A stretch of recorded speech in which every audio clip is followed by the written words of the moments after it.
Hello friends, एक होता है फॉरेन सेटलमेंट, यानी कि कोई व्यक्ति हिंदुस्तान से अब्रॉड किसी कंट्री में शिफ्ट कर जाए अपनी जॉब के पॉइंट ऑफ व्यू से या वहाँ से रहने के पर्पज़ से।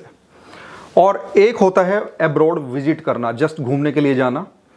तो आज मैं जो चार्ट आपसे डिस्कस कर रहा हूँ, यहाँ से मैं आपको समझाऊँगा कि वो क्या कॉम्बिनेशंस हैं और वो एनर्जी फ्लो से हम कैसे समझ सकते हैं, डिस्पोजिटर थ्योरी से हम कैसे समझ सकते हैं कि एक व्यक्ति घूमने के लिए विदेश जाएगा या अपनी अर्निंग के लिए, जॉब के लिए, प्रोफेशन के पॉइंट ऑफ व्यू से विदेश में जाएगा। ये देखिए, ऊपर मैंने टाइटल लिखा है अब्रॉड सेटलमेंट प्रॉमिस। जिस व्यक्ति की ये कुंडली है 24 दिसंबर 2024 से 1 जनवरी 2025 के बीच में, ये व्यक्ति यूनाइटेड स्टेट ऑफ अमेरिका चला गया। इसकी जॉब वहाँ की एक कंपनी में लग गई और जिस कंपनी में जॉब लगी वो हवाई जहाज़ के इंजन के पार्ट्स बनाती है। उस कंपनी के अंदर इसका अपॉइंटमेंट हुआ है। ये बाय प्रोफेशन इंजीनियर है।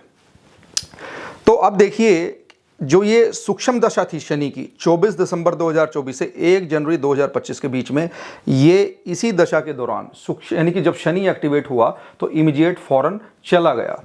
अब एक चीज़ देखते हैं कि जब कोई व्यक्ति जॉब के पॉइंट ऑफ व्यू से, प्रोफेशन के पॉइंट ऑफ व्यू से अगर कोई विदेश जा रहा है तो 10th हाउस बहुत इंपॉर्टेंट हो जाता है। 10th हाउस का लॉर्ड बहुत इंपॉर्टेंट हो जाता है और साथ में 6th हाउस भी बहुत इंपॉर्टेंट हो जाता है। 10th हाउस आपके कर्म का, आपके प्रोफेशन का, और 6th हाउस को भी हम सर्विस और जॉब के पॉइंट ऑफ व्यू से कंसिडर करते हैं। लेकिन जब हम फॉरेन की बात करते हैं, अब्रॉड की बात करते हैं, तो 12th हाउस बहुत इंपॉर्टेंट हो जाता है। यानी कि लंबी दूरी की यात्रा जब हम बात करते हैं तो 12th हाउस का कनेक्शन लगन से या लगन लॉर्ड का कनेक्शन 12th हाउस के लॉर्ड से या 12th हाउस से बनता ही बनता है। जैसे 9th हाउस लंबी जर्नी के लिए काउंट किया जाता है, 9th house. 3rd house short travel, छोटी दूरी की यात्राओं के लिए कंसिडर किया जाता है। और 9th हाउस का कनेक्शन जब 12th हाउस से बनता है या 4th हाउस की एनर्जी 8th से होते हुए 12th में पहुंचती है और लगन से कनेक्ट होती है तो व्यक्ति अब्रॉड चला जाता है। अब एक चीज़ है, जब व्यक्ति अब्रॉड जाएगा तो वो अपना घर तो छोड़ेगा ना।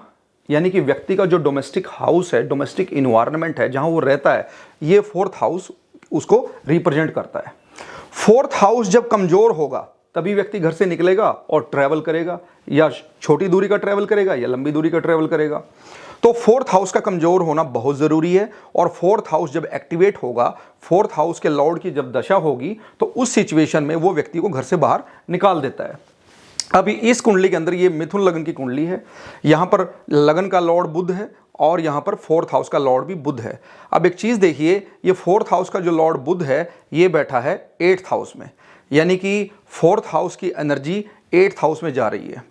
और यहाँ से जो 8th हाउस का जो लॉर्ड है वो शनि है। मकर राशि 8th हाउस में पड़ती है, तो यहाँ का जो लॉर्ड शनि है वो 12th हाउस में बैठा है। और अब इस शनि की एनर्जी क्या लगन से कनेक्ट हो पा रही है? क्योंकि लगन व्यक्ति है, जाना व्यक्ति ने है। या तो 12th की एनर्जी लगन से कनेक्ट हो या लगन की एनर्जी 12th से कनेक्ट हो, वो कनेक्शन बहुत ज़रूरी है। तो यहाँ देखिए, शनि की तीसरी दृष्टि जा रही है 2nd हाउस पे और 2nd का लॉर्ड कहाँ बैठा है? लगन के अंदर बैठा है, मून। ये देखिए, मून बैठा है। तो ये एक इनडायरेक्ट फ्लो ऑफ एनर्जी है जो सैटर्न की ऊर्जा को लगन से कनेक्ट करता है। दूसरे तरीके से अगर हम देखें, जो 10th का लॉर्ड है, देखिए 10th का लॉर्ड बनता है जुपिटर और 10th का लॉर्ड बैठा है लगन में जुपिटर।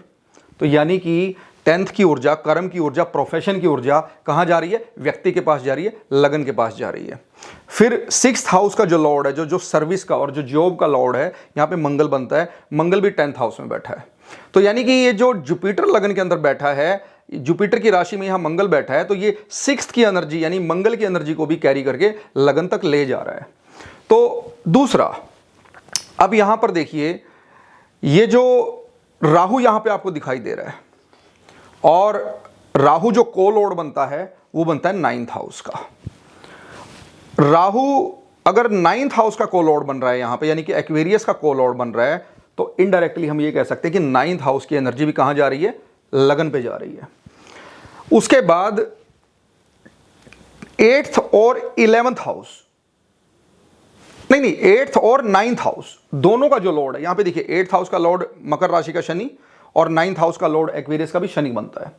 यानी कि 8th का लॉर्ड और 9th का लॉर्ड दोनों के दोनों का लॉर्ड 12th हाउस में शनि जाके बैठा है, यानी कि 8th हाउस की एनर्जी को और 9th हाउस की एनर्जी को जो शनि है वो कैरी करके ले जा रहा है 12th हाउस पर, और 12th का कनेक्शन यहां से बन रहा है लगन के साथ। अब यहां पर एक चीज देखिए, वीनस कहां बैठा है, वीनस भी देखिए यहां पे बैठा है 8th हाउस में, और वीनस कहां का लॉर्ड बनता है, 12th हाउस का लॉर्ड बनता है। यानी कि 12th हाउस और 8th हाउस में एक्सचेंज है, यानी कि 12th की एनर्जी जा रही है 8th हाउस में और 8th की एनर्जी जा रही है 12th हाउस में। वैसे तो आप कहेंगे विपरीत राजयोग भी बन रहा है, लेकिन मैं यहाँ पर विपरीत राजयोग डिस्कस नहीं कर रहा हूँ। मैं यहाँ पे आपको ये समझाना चाह रहा हूँ कि ये व्यक्ति जुपिटर की महादशा में, केतु की अंतरदशा में, मरकरी की प्रतंत्र दशा में और शनि की सूक्ष्म दशा में फॉरेन ट्रैवल करता है, बहुत लॉन्ग डिस्टेंस कंट्री में जाता है, यूनाइटेड स्टेट ऑफ अमेरिका के अंदर, वहाँ पर इसे जॉब मिलती है और वहाँ पर ये सेटल हो जाता है। अब ये देखिए, जब जुपिटर की महादशा चली तो फर्स्ट हाउस एक्टिवेट हुआ, और जुपिटर की दशा में जब जुपिटर एक्टिवेट हो गया तो उसने राहु को भी एक्टिवेट कर दिया, उसने मून को भी एक्टिवेट कर दिया, क्योंकि ये भी जुपिटर के साथ बैठे हैं। अब जब मून एक्टिवेट हुआ तो 4 नंबर साइन भी एक्टिवेट हुआ, और जब जुपिटर एक्टिवेट हुआ तो 12 नंबर साइन और 9 नंबर साइन भी एक्टिवेट हुए, और जब राहु एक्टिवेट हुआ तो 11 नंबर साइन भी एक्टिवेट हुआ। तो ये सभी जो मैं हाउसेस बता रहा हूं आपको, जुपिटर की दशा आने से सभी हाउस एक्टिवेट हो गए। अब जुपिटर के अंदर अंतरदशा चल रही थी केतु की, यह अंतरदशा चल रही थी 25 जनवरी 2024 से 1 जनवरी 2025, यानी कि व्यक्ति का प्लान तो अब्रॉड जाने का था, लेकिन केतु की अंतरदशा की वजह से वो माइग्रेशन में कोई इश्यूज आ रहे थे, पासपोर्ट से रिलेटेड कुछ इश्यूज आ रहे थे, वीजा नहीं लग पा रहा था। ये केतु बेसिकली डिटैचमेंट का कारक है, कनेक्ट नहीं हो पाती चीजें केतु की दशा में, क्योंकि सेपरेशन और अलगाव का भी कारक और ब्लॉकेज का भी कारक केतु है। तो यानी कि इनका जो फॉरेन जाने का प्लान था उसमें कुछ ना कुछ ब्लॉकेजेस केतु की अंतरदशा की वजह से आ रही थी। तो जब शनि की सूक्ष्म दशा आई, अब शनि बैठा है 12th हाउस में, तो जैसे ही शनि की सूक्ष्म दशा आई 24 दिसंबर 2024 से 1 जनवरी 2025 के बीच में ये व्यक्ति विदेश चला गया, क्योंकि 12th हाउस एक्टिवेट हो गया, शनि यहां पे बैठा वो एक्टिवेट हो गया, और शनि शुक्र के साइन में बैठा है तो इसने शुक्र को भी एक्टिवेट कर दिया जो 8th हाउस में बैठा है। तो अब ये देखिए, इसमें जो प्रतंत्र दशा वो मरकरी की है। अब मरकरी 4th का लॉर्ड है, तो 4th की लगन का भी लॉर्ड है, और लगन की एनर्जी और 4th की एनर्जी कहां जा रही है, 8th में जा रही है, और 8th में मरकरी बैठा है सन के साथ, और यहां पर सन किसका लॉर्ड है, सन भी 3rd हाउस का लॉर्ड है जो ट्रैवल को रिप्रेजेंट करता है। तो यहां पर इस मरकरी का जो डिस्पोजिटर है वो शनि है, और शनि बैठा है 12th हाउस में। तो इस तरीके से 8th हाउस की एनर्जी, 4th हाउस की एनर्जी, लगन की एनर्जी और 12th हाउस की एनर्जी और 10th हाउस की, क्योंकि 10th हाउस बहुत जरूरी है कनेक्ट होना 12th हाउस की एनर्जी से और लगन की एनर्जी से। तभी तो हम कहेंगे एक व्यक्ति पैसा कमाने के लिए, मेहनत करने के लिए, जॉब के लिए विदेश गया। कुछ लोग अपना बीमारी में इलाज करवाने भी जाते हैं विदेश में, वहां पर 10th हाउस कनेक्ट नहीं होता है, वहां पर 6th और 8th की एनर्जी कनेक्ट होती है। लेकिन जब 10th हाउस प्रोमिनेंटली कनेक्ट हो रहा हो, एक्टिवली कनेक्ट हो रहा हो, तो उस सिचुएशन में हम कहेंगे कि व्यक्ति प्रोफेशन की वजह से, जॉब की वजह से विदेश में जा रहा है। इसमें एक चीज बड़ी और इंपॉर्टेंट है, जैसे जब जुपिटर एक्टिवेट हुआ तो उसने मून को भी एक्टिवेट किया, उसने राहु को भी एक्टिवेट किया, क्योंकि यहां पर तीनों प्लैनेट एक साथ बैठे हैं। तो लगन जो है ना जुपिटर की दशा में प्रोमिनेंटली एक्टिवेट हो गया, क्योंकि 3 लेयर्स में एक्टिवेट हो गया। और जुपिटर किसका डिस्पोजिटर यहां पे देखिए, बुध है, जेमिनी में बैठा है जुपिटर, तो बुध भी ऑटोमेटिकली एक्टिवेट हो जाता है जुपिटर की दशा में। लेकिन जब तक 12th हाउस कनेक्ट नहीं हो रहा था, जब तक ये वीनस एक्टिवेट नहीं हो रहा था, तब तक ये व्यक्ति विदेश नहीं गया। और जैसे ही सूक्ष्म दशा यहां पे सैटर्न की आती है तो ये व्यक्ति इमीडिएटली विदेश चला जाता है। अब एक चीज मैं और आपको बताता हूं कि जो 8th हाउस है ना, वो 11th पड़ता है 10th हाउस से, और यानी कि 10th क्या है, प्रोफेशन, और प्रोफेशन की डिजायर कहां पे है, वो 8th हाउस में है। तो अगर 8th हाउस एक्टिवेट होता है तो प्रोफेशन की डिजायर एक्टिवेट होती है।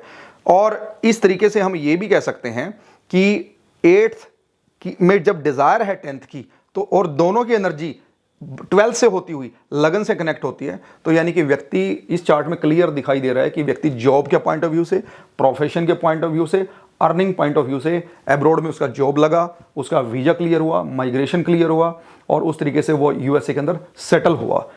तो आई थिंक ये जो मैंने आपको समझाया डिस्पोजिटर थ्योरी के माध्यम से, एनर्जी फ्लो के माध्यम से कि एक व्यक्ति कैसे अब्रोड सेटलमेंट प्रॉमिस अपनी कुंडली में लेके आया था अपने जन्म से, और वो एक अप्रोप्रिएट दशा आने पर, पर्टिकुलर हाउसेज एक्टिवेट होने पर एनर्जी फ्लो से वो कैसे उस पर्टिकुलर सूक्ष्म दशा में और जुपिटर की महादशा में विदेश चला गया। I think you will enjoy this video, you will like this video. Thank you very much.